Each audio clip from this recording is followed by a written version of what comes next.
නිග්‍රෝධාරාමාධිපති අතිගෞරවනීය නායක ස්වාමීන්ද්‍රයන් වහන්සේ ප්‍රදාන පූජනීය මහා සංඝරත්නයන් අවසරයි.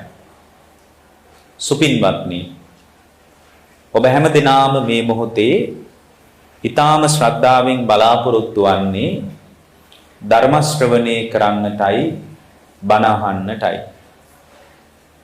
අද මේ උතුම් දේශනාව සඳහා මේ සියලු පින්කම් සැලසුම් කිරීමේ හිට මේ සඳහා Tamanගේ දායකත්වයෙන් කටයුතු කරන්නේ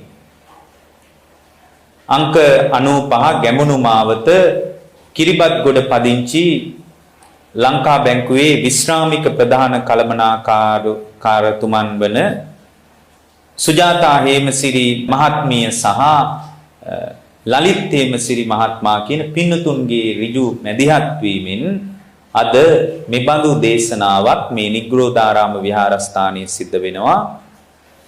ප්‍රධාන අරමුණ විදියට පවතින්නේ මහනුවර හා පාත හේවා හැට ආදායම් පළාත් නිලධාරී මහනුවර හා හේවා හැට පාර්ලිමේන්තු මන්ත්‍රීවරයෙකු හැටියට කටයුතු කළ එවැගේම හිටපු උප කතානායක තුමන් හැටියට කටයුතු කළ අධිනීතිඥ පියසේන තෙන්නකෝන් මැතිතුමන් වෙනුවෙන් සිද්ධ කරන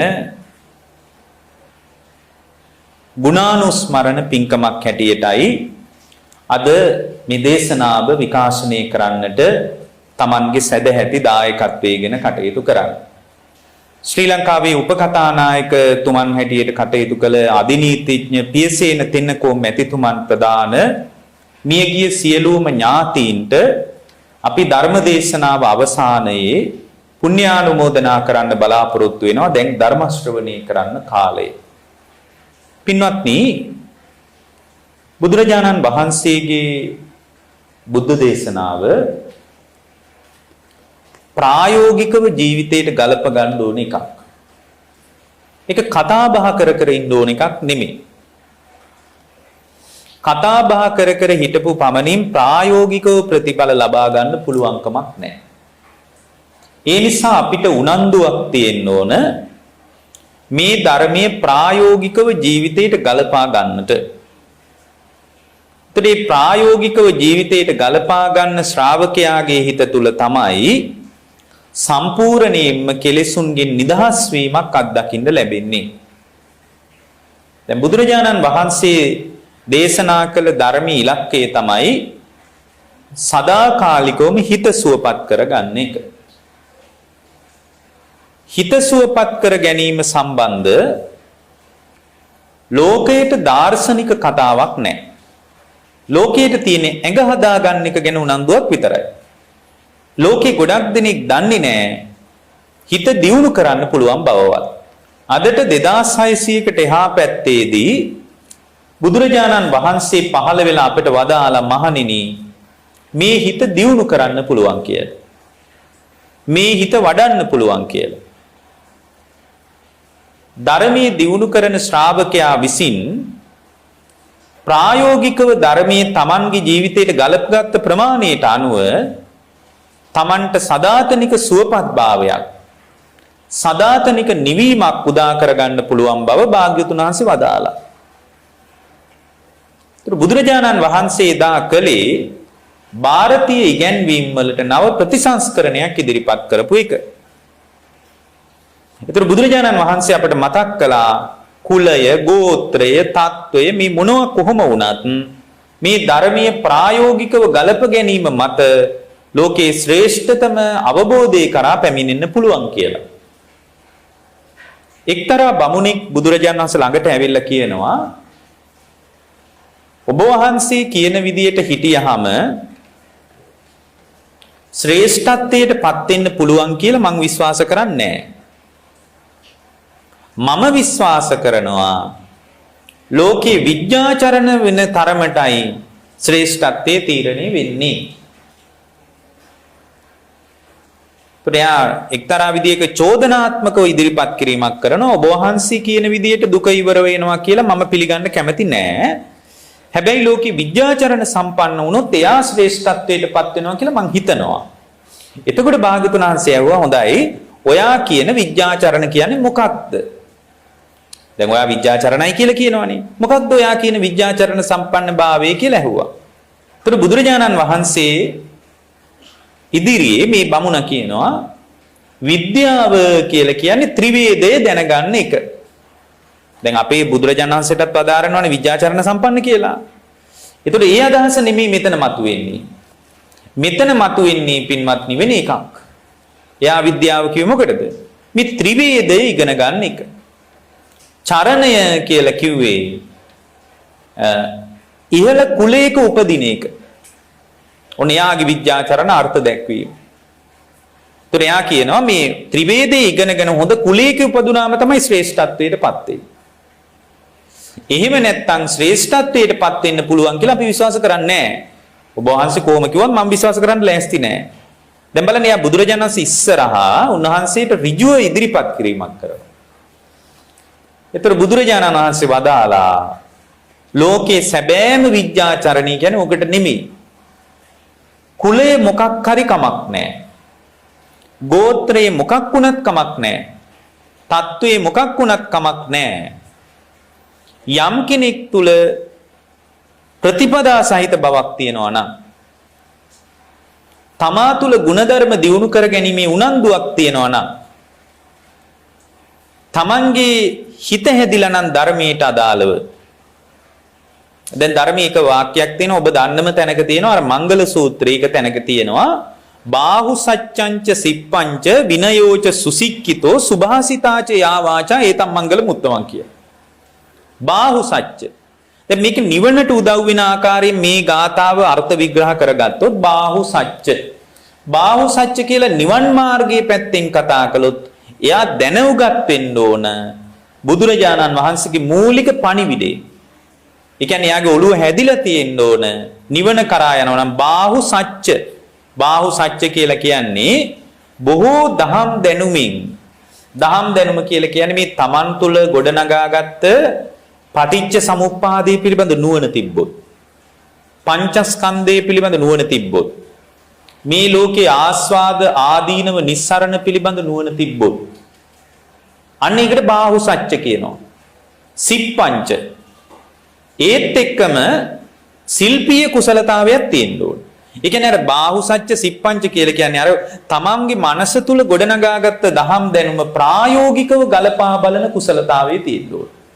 අද ලංකාවේ මිනිසුන්ට ඇත්තෙම නැති දෙයක් තමයි ධර්මයේ හොඳට මතක තියාගෙන ඉන්නවා. නමුත් ජීවිතයේ ඇතුලේ ධර්මයේ නැහැ.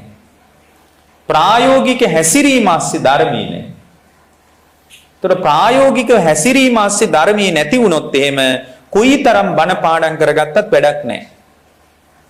ඒ කියන්නේ පුද්ගලයා ශ්‍රේෂ්ඨත්වයටපත් වෙන්නේ ධර්මයේ ප්‍රායෝගිකව හැසිරීමෙන් විනා ධර්මයේ මතක තබා ගැනීමෙන් නෙමෙයි. ඒකයි කියන්නේ බාහු සච්ච සිප්පංච කියලා කියන්නේ. බහුශ්‍රත භාවයේද ශිල්පීය කුසලතාවයේද තියෙන්න ඕන. දැන් ඒක දරුවෙකුට සාපේක්ෂව කතා කළොත් හොඳට උගත්කමක් තියෙන්න ඕන. ඒ ඔළුවේ තියෙන දේවල් අතින් වැඩ කරන්න පුළුවන් වෙන්න ඕන. බාහු සච්ච සිප්පංච. ධර්ම නිවන පැත්තෙන් කතා කළොත් හොඳට දහම් දැනුම තියෙන්න ඕන. හැබැයි දහම් දැනුම කියන්නේ මේ පටිච්ච සමුප්පාදයේ පිළිබඳ කුසලතාවයේ තියෙන්න ඕන. චතුරාර්ය සත්‍ය පිළිබඳ නුවණ තියෙන්න ඕන. සිප්පංච කියන්නේ නිවන් මාර්ගයේ පැත්තෙන් ගත්තොත් ප්‍රායෝගිකව ධර්මයේ පිළිබඳව හැසිරීමක් ඒ ශ්‍රාවකයාට තියෙන්න ඕන. සිප්පංච විනයෝච සුසික්කිතෝ. ඒත් එක්කම පින්වත්නි තමා තුළ ධර්මයේ පිළිබඳ දරා ගැනීමත් ධර්මයේ පිළිබඳ හැසිරීමත් තමා තුළ සීලයකින් අනුග්‍රහයක් විනයෝච සුසික්කිතෝ ශික්ෂණයක් තියෙන්න ඕන. ඊළඟට කියන සුභාසිතාච යා වාචා ඒකත් සීලයට සම්බන්ධයි. ඔය ටික තිබ්බොත් ඒවා තමයි මංගල කාරණා විදිහට ධර්මයේ පෙන්වන්නේ. දැන් බලන්න මංගල සූත්‍රයේ අලුත් අර්ථයක් එනවා. අපි හිතලුවක් විදිහට නෙමෙයි ඒක කියන්නේ. ඒක බුදුරජාණන් වහන්සේ අපට වදාළේ නිර්වාණගාමී මාර්ගයේ මතුවෙන ආකාරයටයි. එහෙමනම් මෙතනදී බොහොම පැහැදිලි දෙයක් තියෙනවා. තමා තුළ ධර්මයේ දරා ගැනීමත් ධර්මයේ තුල හැසිරීමක් තියෙන්න ඕන. නැත්තම් ප්‍රායෝගිකව ප්‍රතිඵල ලැබෙන්නේ නැහැ. ධර්මයේ හැසිරෙනකොට කාලයක් යනකොට ඒ ධර්මයේ තුල වාසය කරන ශ්‍රාවකයා බලාගෙන ඉද්දී නිවෙන්න පටන් ගන්නවා. එතකොට මේ නිවීම උද්ගත වෙන්නේ මරණින් එහා පැත්තේ නෙමෙයි. මේ ජීවිතය තුලදී නිවෙන්න පුළුවන්. එතන මේ ජීවිතය තුලදී නිවෙන්න පුළුවන් විදියට තමයි භාගතුන් වහන්සේ ධර්මයේ මතු කළේ. එතන බුදුරජාණන් වහන්සේ මතු කළ ධර්මයේ තුල යම් ශ්‍රාවකෙක් ප්‍රායෝගිකව හැසිරුණොත් එයාට මේ ජීවිතය තුලදී තමයි නිවන හම්බ වෙන්නේ. දැන් බුදුරජාණන් වහන්සේ අපට වදාලා මේ විදියට විමසන ශ්‍රාවකයා තුල ක්‍රමානුකූලව අවබෝධය කරා යන්න පුළුවන්. විද්‍යාචරණ කියලා ධර්මයේ පෙන්වන්නේ මේ භාග්‍යවතුන් වහන්සේ වදාළ ධර්මයේ තමා හොඳට දරාගෙන ඒ දරාගත් ධර්මයේ තුල ප්‍රායෝගිකව යම් ශ්‍රාවකෙක් හැසිරෙනවා නම් ඒ ධර්මයේ භාවිතා කරනවා නම් ඒ භාවිතා කරන ශ්‍රාවකයා නිවෙන බවයි. ඒතරේ භාවිතා කරන ශ්‍රාවකයා භාවිතය කියලා කියන්නේ Tamanට අවශ්‍ය ප්‍රමාණයට භාවිතා කරනවා. දැන් ස්වාමින් වහන්සේ නමක් වගේ ගිහියෙක් ධර්මයේ දියුණු කරන්න ඕනේ නැහැ. හාමුදුරුවෝ කෙනෙකුට වගේ ගිහියෙකුට ධර්මයේ දියුණු කරන්නත් බෑ. හැබැයි ගිහියෙකුට පුළුවන් මේ ජීවිතයේ තුලදීම අවබෝධය කරා යන විදියට Tamanට තමාව විමසන්න පුළුවන්. මොකද විමුක්තිය කියන්නේ තන එකක් මිසක් ඒක මේ ලෝකේ ආරාමවල ස්වාමින් වහන්සේලා ළඟ කැලෑවල කුටිවල තියෙන එකක් නෙමෙයි.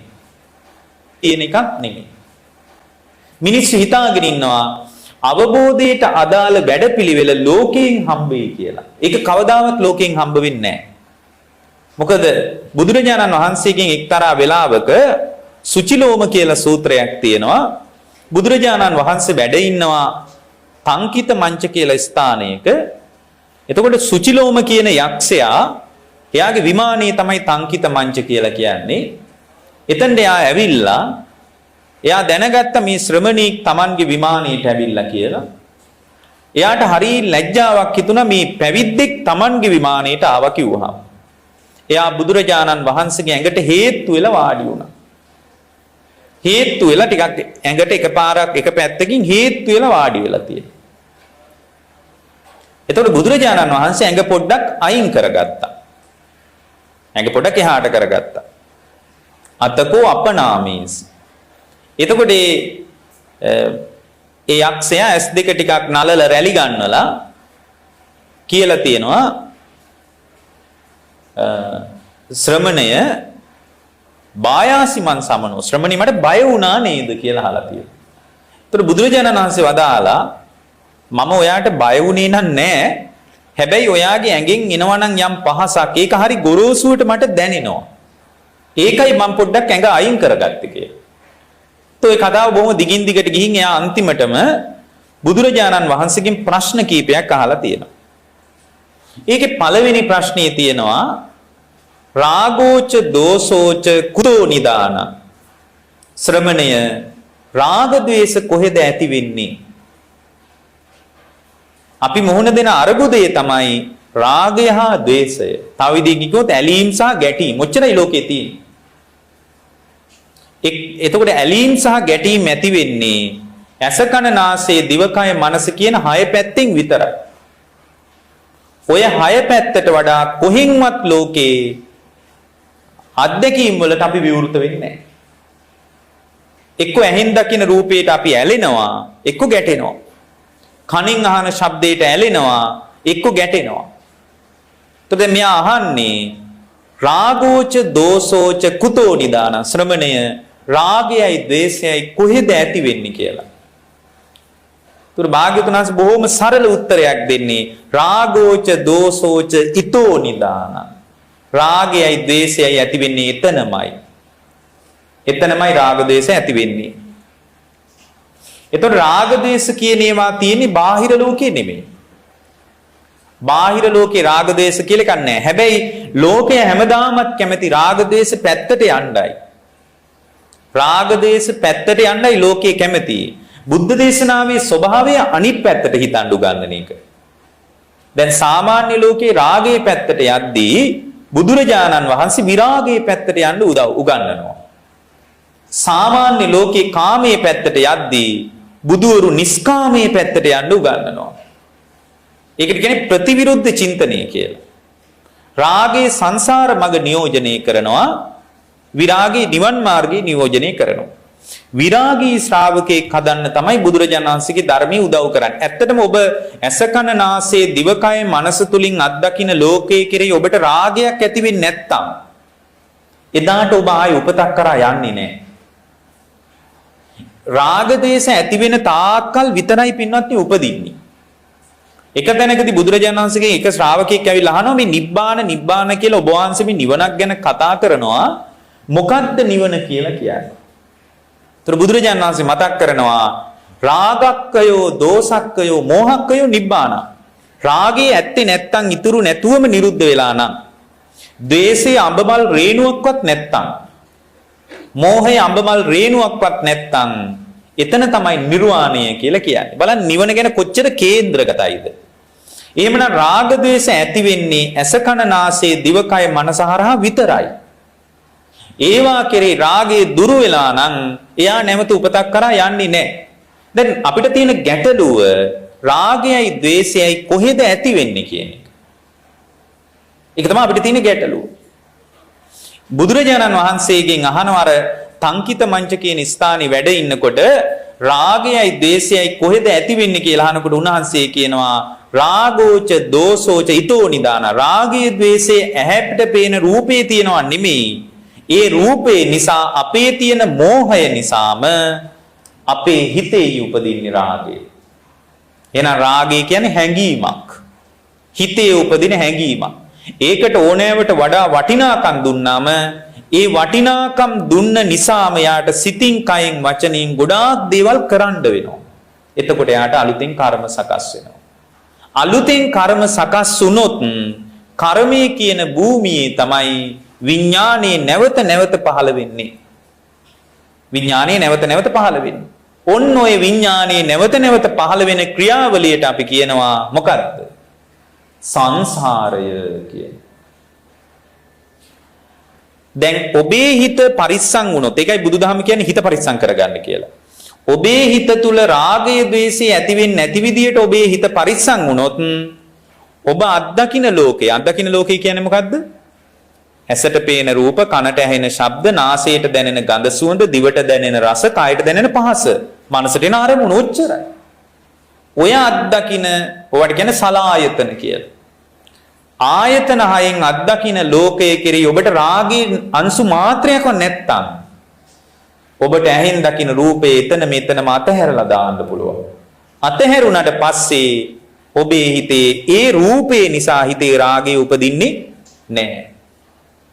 ද්වේෂය උපදින්නෙත් නැහැ. ඒ උපදින් නැති වෙන්න ඒ ඉපදීම නැතිවීම නිසාම රාග ද්වේෂ නිසා, ඒ කියන්නේ හිතින් දුන්න වටිනාකම් නිසා එයා සිතින් කයෙන් වචනෙන් අලුතෙන් ඒ කාරණේ පදනම් කරගෙන කර්ම කෙරෙන්නේ නැහැ.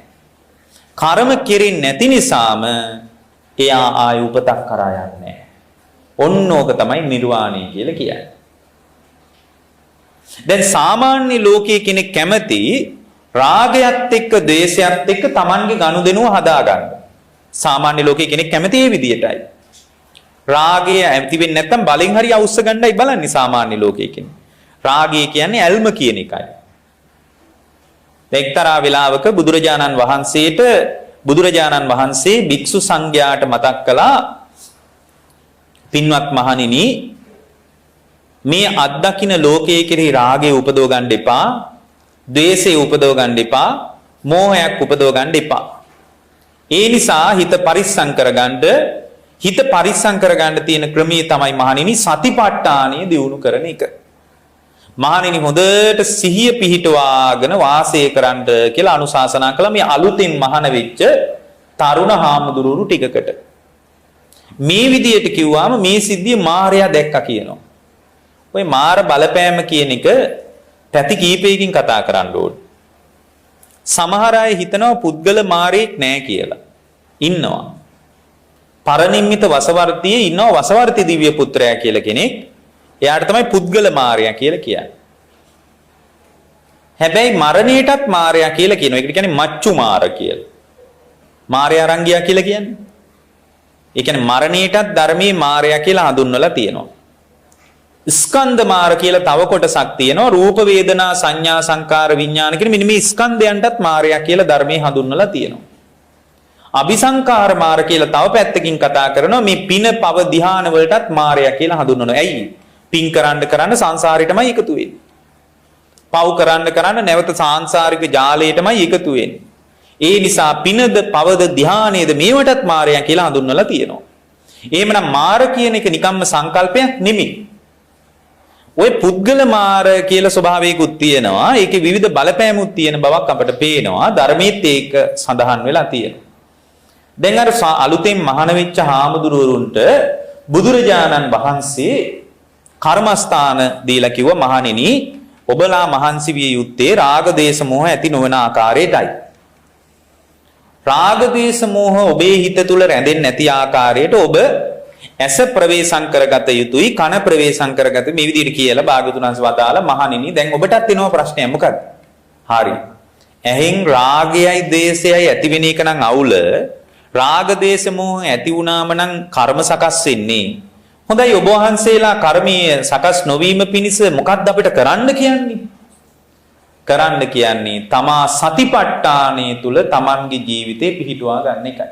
දැන් ওই කාරණේ බුදුරජාණන් ඔය මොකද සතිපට්ඨානයේ තුල හිත පිහිටව ගත්තට පස්සේ ලෝකයේ වටිනාකම් හිටින්නේ නැහැ. ඒ කියන්නේ කායානුපස්සනාව වඩනකොට තේරෙනවා මේකේ මං හිතන සාරේ නැහැ කියලා. වේදනානුපස්සනාව වඩනකොට තේරෙනවා තමන්ගේ හිත තුල සුඛ වේදනාවක් ඇති වුණත් දුක් වේදනාවක් ඇති වුණත් මොන වේදනාවක් ඇති වුණත් මේ ඔක්කොම වේදනා හටගෙන නිරුද්ධ වී යන බව තමන්ගෙම හිතෙන් දකින්න පුළුවන්. චිත්තානුපස්සනාව වඩනකොට මොන හිතක් ඇති වුණත් ඒ හිතට වටිනාකම් දෙන්න නරකයි.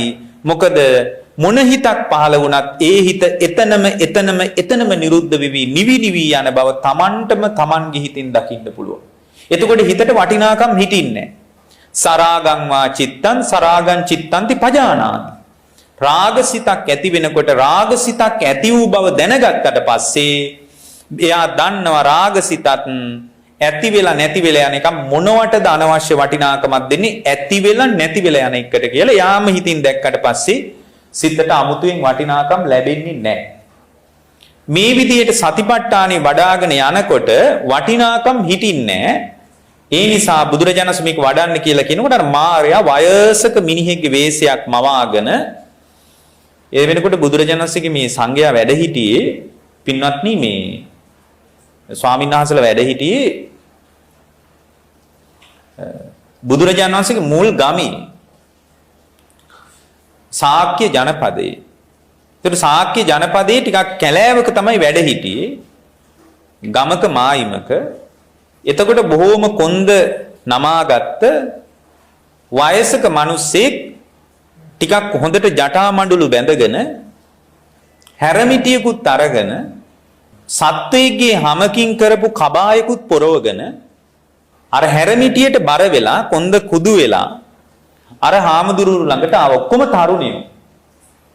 ඒ හාමුදුරුවෝ ළඟට ඇවිල්ලා මේ පුද්ගලයා කියනවා අනේ තරුණ කොළු ගැටව් ටිකක් නේ.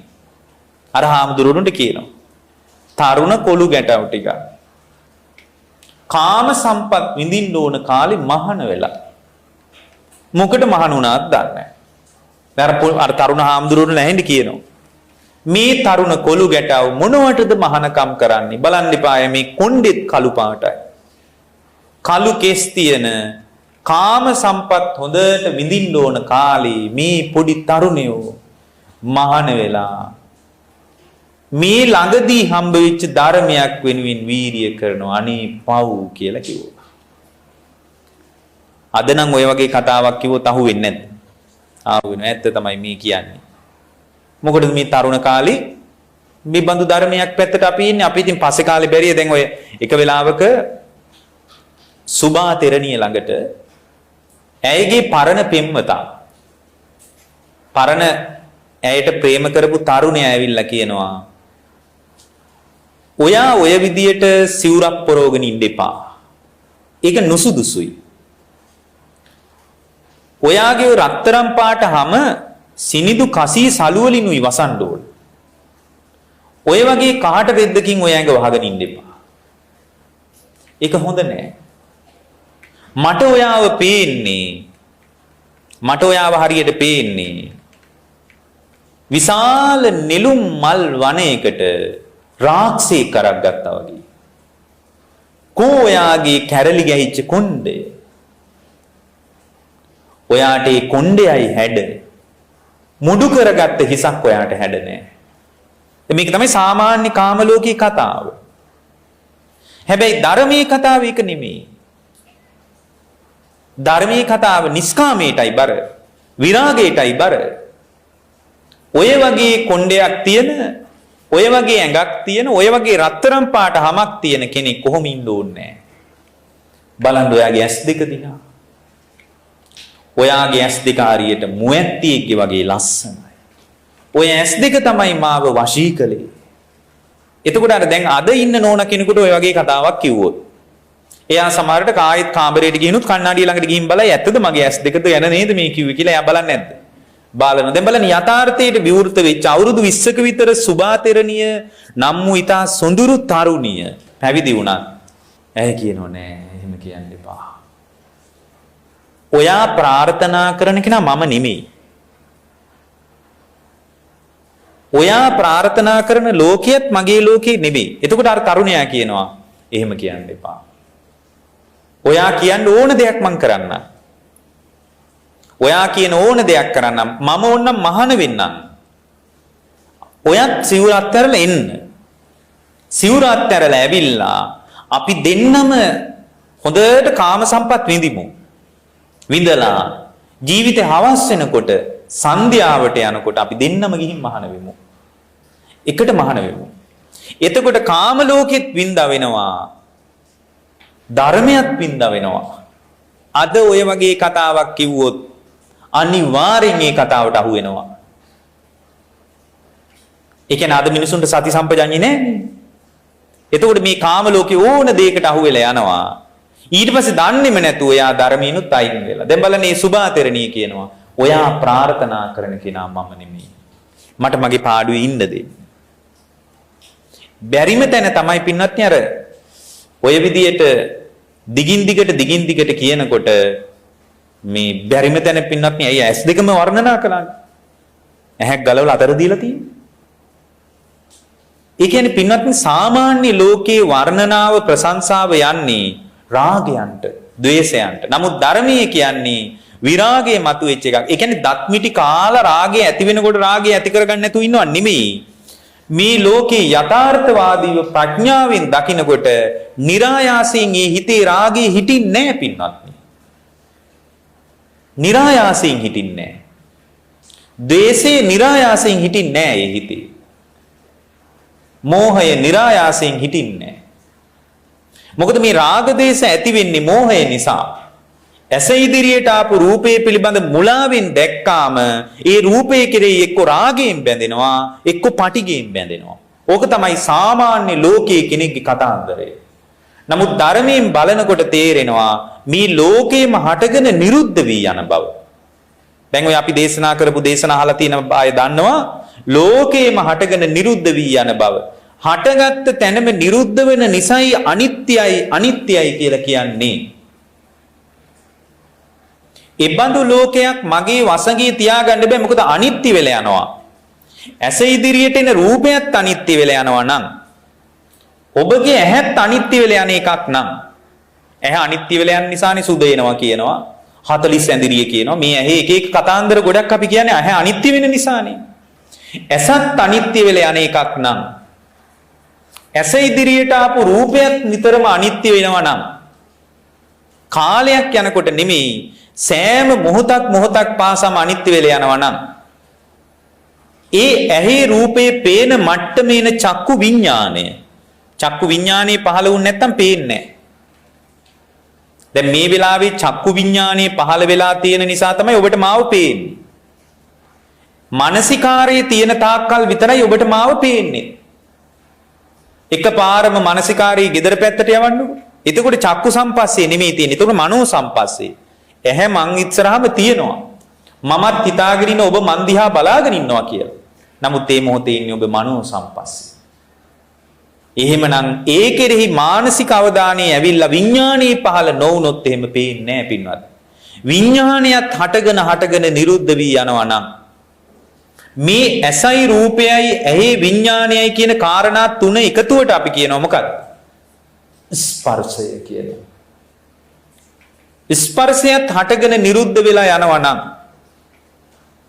ස්පර්ශය හටගෙන නිරුද්ධ වී යන නිසා ස්පර්ශය නිසා විඳින වේදනාවක් තියෙනවා නම් ස්පර්ශය නිසා මොකක්ද ඇති වෙන්නේ? පස්සපච්චය වේදනා. ස්පර්ශය වුණොත් තමයි පින්වත්නි ඔබට ඇහෙන් විඳින්න පුළුවන් ඇහෙන් දකින ලෝකය. කනෙන් අහන ලෝකය ඔබට විඳින්න පුළුවන් ස්පර්ශය නිසායි. විඳීමත් අනිත්‍ය වෙලා යනවා නම් පින්වත්නි එයාගේ හිතේ ඒ අනිත්‍යතාවය Tamanගෙම හිතෙන් දැක්කොත් ඒ හිතේ රාගයක් හිටින්නෙත් නැහැ. දේශයක් හිටින්නෙත් නැහැ. ඒ දැක්ම තුල තමයි මෝහය දුරු වෙලා යන්නේ. ඒ දැක්ම තුල තමයි විද්‍යාව පහළ වෙන්නේ. අන්න ඒකට කියනවා නිබ්බාන කියලා. ඒකට කියන්නේ නිර්වාණය කියලා. බලන්න කොච්චර ලස්සන කතාවක්ද මේ බුදුරජාණන් වහන්සේ පැහැදිලි කරන්නේ. ඊට පස්සේ ඒ විදියට අවබෝධයට පත් වෙච්ච කෙනෙක් කිසිම හේතුවක් නිසා පින්වත්නි ආව කලබන්න බෑ. කිසිම හේතුවක් නිසා ආව කලබන්න බෑ. ඒක හරි පුදුමයි. ඒ කියන්නේ යා දැන් බලන්න දැන් අපි අත්දකින අත්දැකීම පදනම් කරගෙන එක්ක අපිට රාගය ඇති වෙනවා එක්ක අපිට ද්වේෂය ඇති වෙනවා. ද්වේෂය ඇති වුණාට පස්සේ තමයි කොකාට බාරයක් ආවොත් තිත්තයටත් වාරයක් එනවා මං හොඳ පාඩමක් උගන්වන්නම් කියලා හැම වෙලාවකම ඇතුලින් මතුවෙනව නේද? ඒ පටිගය නිසා.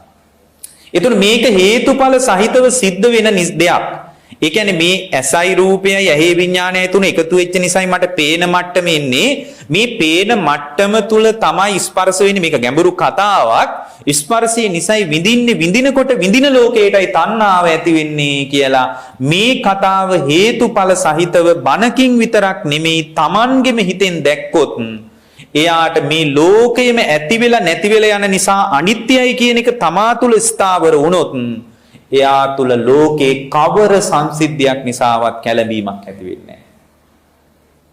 දැන් සාරිපුත්තහාර කොච්චර ගුණවත්ද කියලා බලන්න. එක්තරා වෙලාවකට මන්තානිපුත්ත පුන්නහාමුදුරුවෝ එක්ක යම් සාකච්ඡාවක් ඇති වෙනවනේ. මේ මන්තානිපුත්ත පුන්නහාමුදුරුවෝ කියන්නේ මේ පොඩි හාමුදුරුවෝ කෙනෙක්. සාරිපුත්තහාමුදුරුවෝ පළවෙනි ශ්‍රාවකයා. ඇහැල මලේ පෙත්ති පැහැයින් බැබළුනි රත්තරන් පාට හමක් තිබිලා තියෙන. බොහොම ධනවත් පෞල් පරිසරයක හැදිච්ච කෙනෙක් සාරිපුත්තහාමුදුරුවෝ කියයි. ඇහැල මලේ පෙත්තේ පැහැයෙන් බැබළුණු ධර්ම සේනාධිපති වූ සාරිපුත්ත මහරහතන් වහන්සේ පාඩුවේ අර මන්තානිපුත්ත පුන්නහාමුදුරුවෝ ධර්මයේ කියලා ඉවර වෙනකන් වැඳගෙන අහගෙන හිටියා.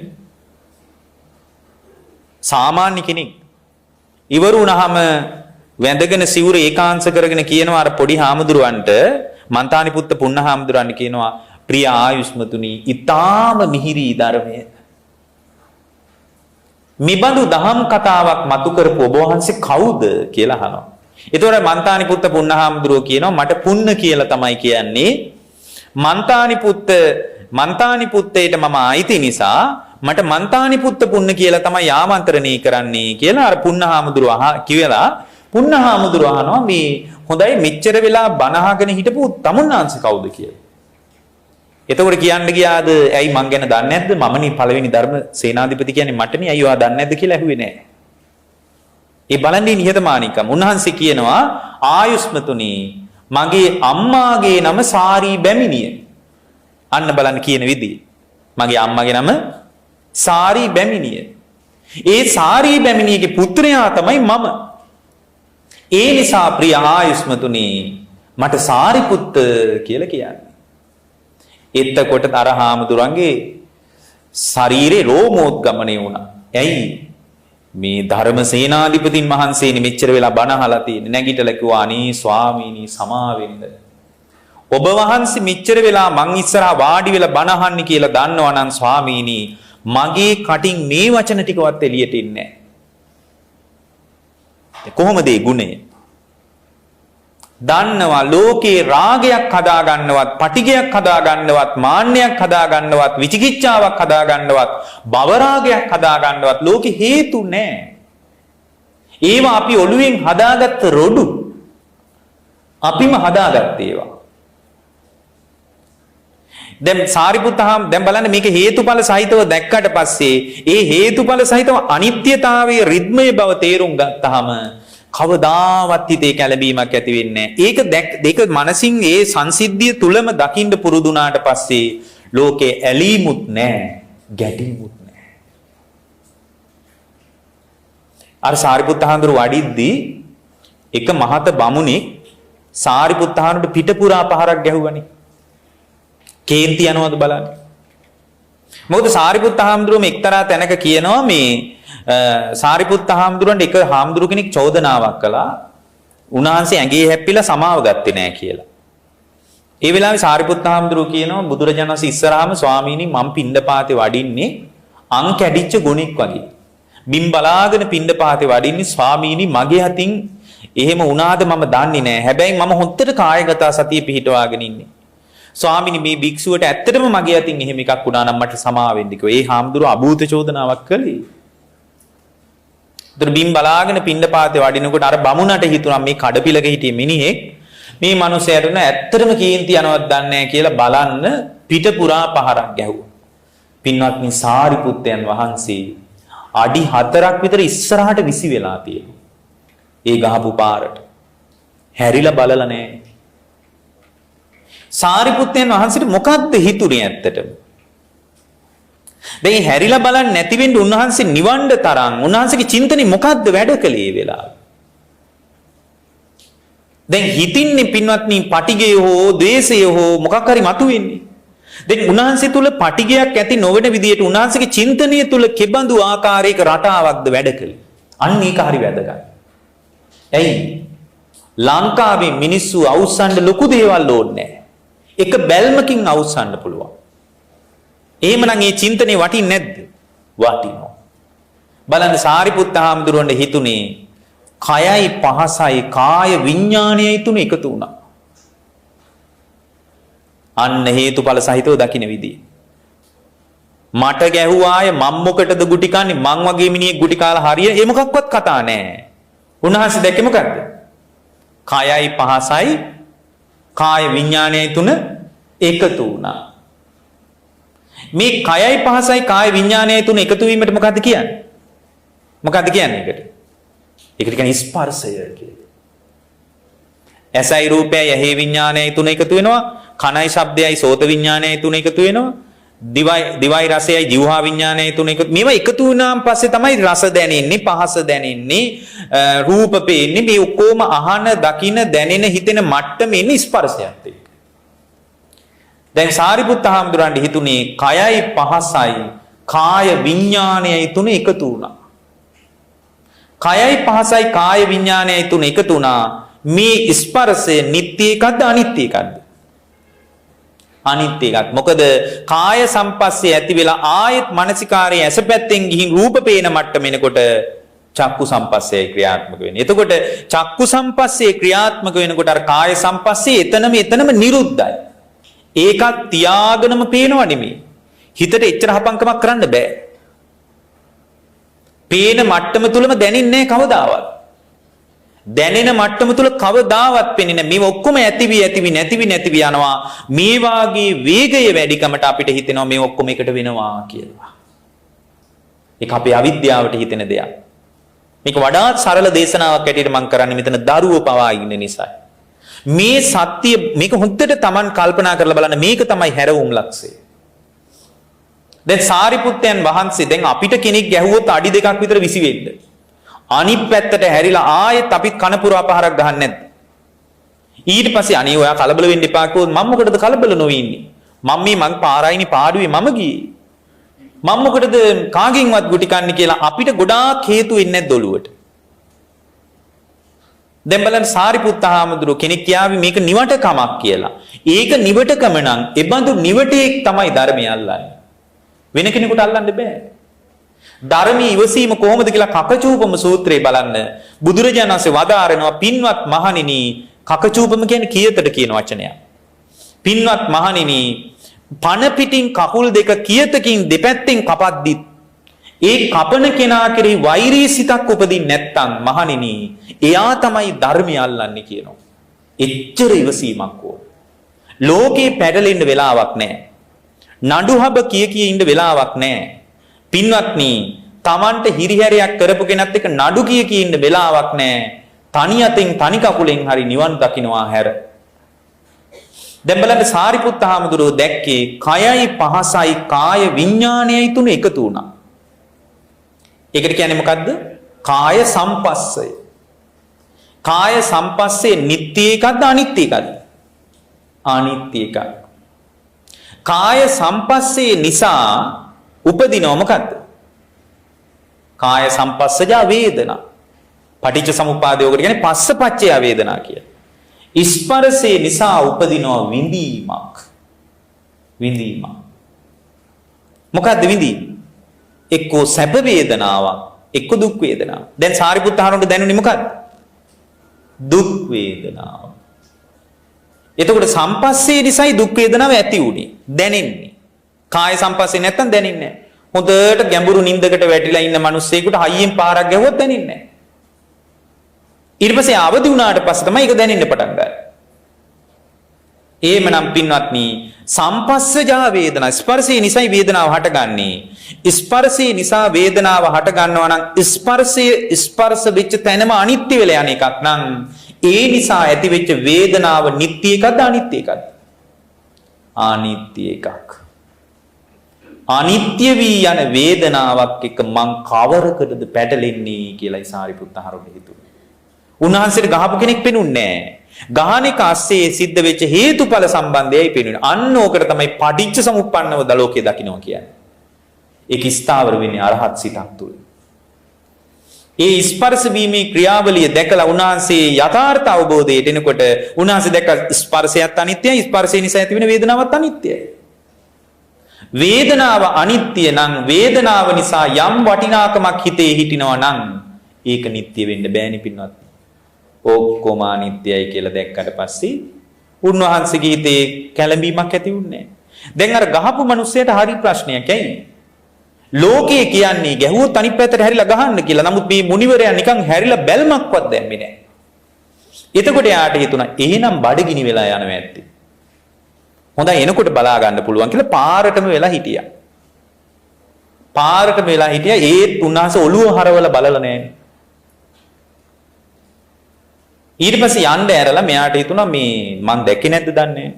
පිටට තට්ටුවක් දාලා කිව්වා මේ ඔබ වහන්සේට මම ඉස්සල්ලා ගැහුවේ. ඔයාද ගැහුවේ? කමක් නැහැ. එතකොට අහනවා මේ ඇයි දැන් ඔබ වහන්සේට ප්‍රශ්නයක් නැහැ මම ගහපු එක? කමක් නැහැ දැන් ගහලා ඉවරයිනේ. දැන් එතකොට ඒ බඳු ආකාරයකට Tamanගේ හිත හැදෙන්නේ අර පටිච්ච සමුප්පන්න විමසන කුසලතාවයේ තිබ්බොත් විතරයි.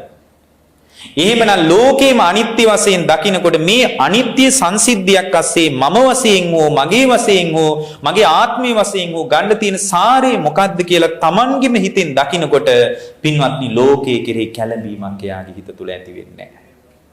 නොකැළඹෙන මත්තමට හිත රැඳිලා නම් පින්වත්නි බාහිර ලෝකයට ඔබට මුකුත් කරන්න බෑ. ඔබට තියෙනවා බාහිර ලෝකයේ පිළිබඳ වහල්භාවයක්. මොකද්ද වහල්භාවය කියන්නේ? අපි නිවහල් જાතියක් නෙමෙයි. අපිට 48 ලැබිච්ච නිදහසක් නැහැ. ඇයි?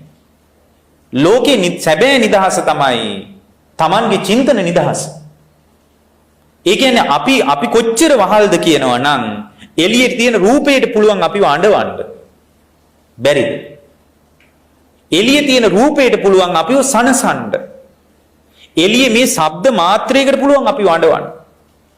මේ බාහිර ඇහෙන ශබ්ද මාත්‍රයකට පුළුවන් අපිව අඬවන්න. ශබ්ද මාත්‍රයකට පුළුවන් අපිව සනසන්න. දැන් මට කියන්න ඔබ වහල්ද නිවහල්ද? බාහිර ලෝකයට වහල්භාවයක් තියෙන. බාහිර ලෝකයට වහල්භාවයේ සම්පූර්ණයෙන් අයින් වීම තමයි අරහත්ත්වය කියන්නේ.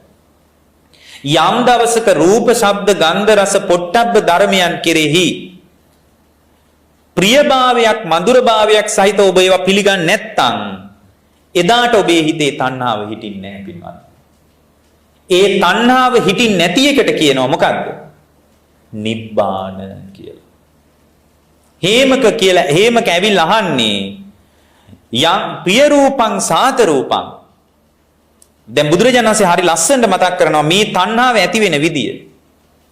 චක්කුං ලෝකේ පිය රූපං සාත රූපං ඇසින් දකින ලෝකයේ කෙරෙහි ප්‍රිය රූපං සාත රූපං ප්‍රියභාවයක් සාත රූපං මధుරභාවයක් පවත්වන්නේ නැත්තම් චක්කුං ලෝකේ පිය රූපං සාත රූපං එත්තේසා තණ්හා උප්පජ්ජමානා උප්පජ්ජති. මහණෙනි එතන තමයි තණ්හා උපදින්නේ. කොතනද? ඇහෙන් අත්දකින ලෝකයේ තුල. ඇහෙන් අත්දකින ලෝකයේ තුල චක්කුං ලෝකේ පිය රූපං සාත රූපං එත්තේසා තණ්හා උප්පජ්ජමානා උප්පජ්ජති. එත්ත නිවිස්සමානා නිවිස්සති. ඇසෙන් දකින ලෝකයේ කෙරෙහි ප්‍රියභාවයක් මధుරභාවයක් පවත්වන්නේ නැත්තම් එතන තණ්හාව නිරුද්ධයි. එහෙමනම් බලන්න දුකට හේතුව තණ්හාවමයි. තණ්හාව නිරුද්ධ වුණොත් දුක නිරුද්ධයි. තණ්හාව උපදින්නේ ඇස කන නාසය දිවකය මනස තුලින්. ඇස කන නාසය දිවකය මනස තුලින් තණ්හාව උපදින්නේ නැති විදිහට ඔබ ලෝකේ පරිහරණය කරන්න පටන් ගත්තොත් ඒ පරිහරණය කරන චින්තනයේ ස්ථාවර වුණාට පස්සේ අපි ඒකට කියනවා සංකාර උපේක්ෂාව කියලා. ඒ බඳු තත්වයකට හිත හදාගත්ත කෙනෙක් ආය උපතක් කරා යන්නේ. ඒකට කියනවා නිර්වාණය කියලා. ඉතින් ඔය කතාව බුද්ධ කාලයේ සමහර අය එක බණකින් අහගත්තා. ඒ අය පිරිනිවන් පෑවා. ඒගොල්ලෝ ගොඩාක් දේවල් දැනන් හිටියේ නෑ. ඒගොල්ලෝ ඒ ඔස්සේ ජීවිත විමසන්න පටන් ගත්තා. ඒ විමසනකොට යා දැනගන්න දේ තමයි අනිත්‍ය දුක්ඛ අනාත්ම කියන ත්‍රිලක්ෂණීය පදනම. ඒක ලෝකෙට අයිති දෙයක් විදියට දැක්කට පස්සේ එයාගේ හිත තුල අනිත්‍ය වෙලා යනවා කියන එක දැක්කොත් දුක දැක්කොත් අනාත්මය දැක්කොත් මම වශයෙන් හෝ මගේ වශයෙන් හෝ ග්‍රහණය කරගන්න මගේ අත්දැකීම් ලෝකයේ තුල කිසිවක් නැහැ කියලා දැක්කොත් අමුතුවෙන් වටිනාකම් හිටින්නේ නැහැ. එතකොට નિરાයාසයෙන් තණ්හාව ගැලවිලා යනවා. එතකොට යාගේ හිතේ රාගානුසේවත්, පටිඝානුසේවත්, මානානුසේවත්, භවරාගානුසේවත්, විචිකිච්ඡානුසේවත් මොකක්වත් හිටින්නේ නැතුව ඉතින් දුක නිමා වෙනවා. ඒ බඳු උත්තමයාට අපි කියනවා පිරිනිවන් පෑවා කියලා. ඒ තමයි රහතන් වහන්සේගේ චින්තනය. එතෙන්ට අපිට හිත හදාගන්න අද පුළුවන්. ටික ටික හිත දියුණු කරන්න පුළුවන්. මොකද මේ පණිවිඩය ඉලක්කයට මේ කාලේ මතුවලා තියෙනවා. ඒ වෙනුවෙන් මේ බෞද්ධ නාලිකාවගේ නාලිකාව වලින් පුදුම උදව්වක් හම්බ වෙනවා. නිරන්තරයෙන් දේශනා ඇහෙනවා. ඉතින් කමඨාන් හොයාගෙන ධර්මයේ දියුණු කරන්න වනාන්තරගත වීමට අවශ්‍යතාවයක් නැහැ. Tamanගේ නිවෙස්වලම ඉඳලා මේ තාක්ෂණික ලෝකයේ දියුණුවත් එක්කම අපිට ඒ වාගේ උදව්වෙන් ඇහෙන මේ ධර්මය හිතේ හැටියට පරිහරණය කරලා මේ ජීවිත අවබෝධය කරා යන්නයි තියෙන්නේ. ඒ බඳු ආකාරයෙන් හිත හදාගන්න මේ පැයක ධර්මානුශාසනා උපකාර වේවා කියලා අපි අදිෂ්ඨාන කරනවා. පින්වත්නි, අද මේ උතුම් දේශනාව දේශනා කිරීම සඳහා බොහෝම කාලාන්තරයක සිට නිරන්තරයෙන් ධර්ම දානය වෙනුවෙන් කැපවන අපව වැඩම කොටම ධර්ම දානමේ පින්කම් සමූහයක් සිද්ධ කළ අංක 95 ගැමුණු මාවත කිරිබත්ගොඩ පදිංචි ලංකා බැංකුවේ විශ්‍රාමික ප්‍රධාන කළමනාකරුවන් වන සුජාතා හේමසිරි මහත්මියක් ලලිත් හේමසිරි මහත්මාත් දෙදෙනා එකතු වෙලා මේ පින්කම ඉතාම ලස්සනට සැලසුම් කරලා තියෙනවා. ඒ දෙපළට අපි ආශිර්වාද කරනවා. මේ උතුම් කුසලානිසංසයන් බලවත් වීම තුළ විශාල පිරිසක් අද මේ විහාර පරිශ්‍රවයට එකතු වෙලා ඉන්නවා. හැම දිනාටම මේ කුසල් උපකාර වේවා, නිදුක් වේවා, නිරෝගී වේවා, සුවපත් වේවා. ඊටාම ඉක්මනින් චතුරාර්ය සත්‍ය අවබෝධ කරගන්නට මේ සරලව අපි පැහැදිලි කරපු නිබ්බානගාමී ප්‍රතිපදාව අන්තර්ගත මේ උතුම් බුද්ධ දේශනාව හැම දිනාටම නිවන් දොරටුවක්ම වේවා කියලා අදිෂ්ඨාන කරනවා.